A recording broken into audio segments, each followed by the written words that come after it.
Okay, today we're going to review what we were supposed to complete on the foldable.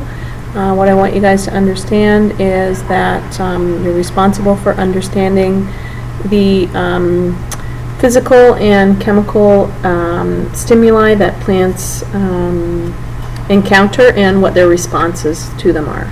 Okay, so the physical ones that we're going to talk about are phototropism,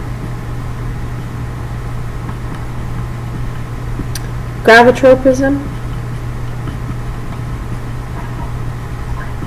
and thigmotropism. And what you need to understand is that tropism is a response to a stimulus, and each of the stimuli are different. In phototropism, the stimulus is light. In gravitropism, the stimulus is gravity. And the thigmotropism, the stimulus is touch. What you need to understand is that there's a positive and a negative aspect to each of them. So let's look at phototropism. We talked about the way that the plant will bend towards light. And no matter what the light source is, whether it be the sun or an artificial light source, when a plant bends towards the light source, we call that positive phototropism because it's going toward it. Negative phototropism is a part of the plant that goes away from the light, okay? And the part of the plant that we talked about that goes away from the light is the roots. The next thing is gravitropism. Once again, there's a positive and a negative aspect to this tropism. And this actually kind of works the opposite way. So gravitropism, gravity is the stimulus and tropism is the response to it. So gravity actually draws things toward the earth. So the part of the plant that is actually going with gravity or is positive, let's put that down here, positive gravitropism is the roots growing downward toward the earth, which is in the same direction that gravity acts. The negative aspect of gravitropism is the stem, which actually grows against the gravity. So that would be the negative part, would be the stem growing upward or against gravity. Thigmotropism, that's when we talked about the plants that send out little tendrils to find a place to grow. So let's pretend there's a little seed and he germinates and he sends up this little shoot, and the shoot actually goes and senses the environment to see where it can grow, where it can touch. So going toward this thing is positive thigmotropism, and the fact that he's going away from this side over here where there's nothing for him to grab onto would be negative thigmotropism, which is very cool. Okay, so the next things that we need to understand are the plant chemicals, the chemical stimuli, and there's three of them that we talked about. There's auxins, and auxins are the things that are responsible for elongating the stem. So if you guys remember, I talked about, let's say we put a box over a plant, and the plant was growing just fine with the light coming down from above, and then we put a box over it and we changed the light source to come in this way.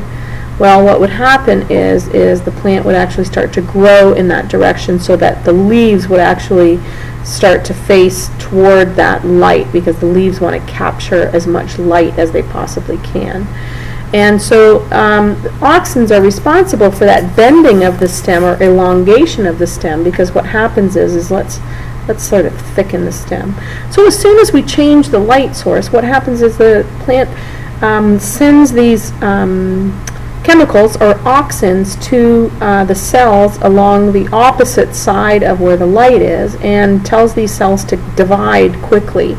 So what happens is that this side of the plant grows faster than this side of the plant, and that actually results in the plant facing in that direction, so that you get lots of growth over here because of auxins.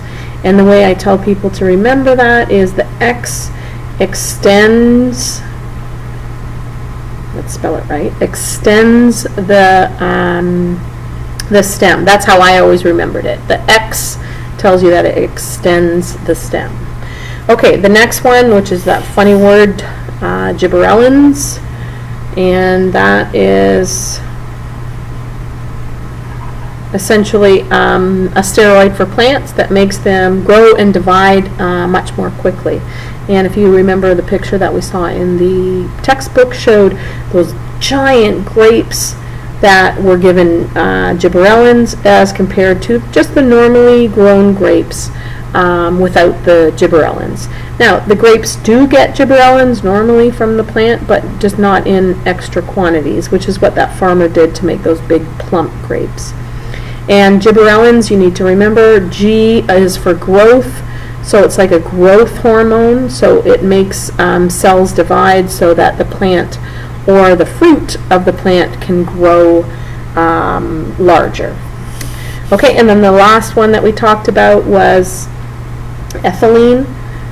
And ethylene is a gas that is emitted that ripens fruit and matures plants. So it ripens fruit and matures the plant. So it's part of the growth process of a plant. And when the plant goes through cycles, the life cycle, ethylene is responsible for things like leaves falling off and fruit ripening and then eventually to fall off, so that the process of life can happen, so the fruit can fall from the tree and create a new tree, because ultimately that's what the fruit is for, so that the plant can make a new plant.